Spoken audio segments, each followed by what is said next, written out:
Upang makamit ang malusog na pangangatawan, alinsunod na rin sa direktiba ng Hepe ng Pambansang Pulisya na si Police General Nicolas Torre III.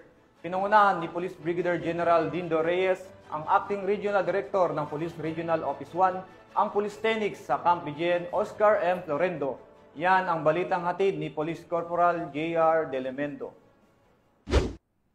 Upang magkaroon ng malusog at fit na pangangatawan at alinsunod na rin sa direktiba ni Police General Nicolas D. Torre III, Chief PNP, ay pinangunahan ni Police Brigadier General Dindo R. Reyes, Acting Regional Director ng PRO1, ang Police Tenix sa Camp Brigadier General Oscar M. Florendo. Ang nasabing programa ay nagbibigay ng oras at pagkakataon sa mga miyembro ng PNP na mapalakas ang pisikal na aspeto na magre-resulta sa malusog na pangangatawan. Naniniwala ang kapulisan ng PRO1 na kung may malakas at malusog na pangangatawan ay mas magagampanan nila ng epektibo, epesyente at maayos ang kanilang mga tungkulin sa pang-araw-araw. Maliban sa kalakasan at kalusugan na naidudulot ng pag-eehersisyo ay nagkakaroon na rin ng bonding moments ang mga miyembro ng PRO1 na nagpropromote naman ng camaraderie at magandang koordinasyon sa trabaho. Aktibo ding nakikiehersisyo sa aktibidad na ito ang iba pang miyembro ng command group ng PRO1, regional staff, mga PCOs at PNCOs, kasama na rin ang mga non-uniform personnel. Mula dito sa Ilocos Region, ako ang inyong PNN correspondent, Police Corporal J.R. Delmendo, alagad ng batas,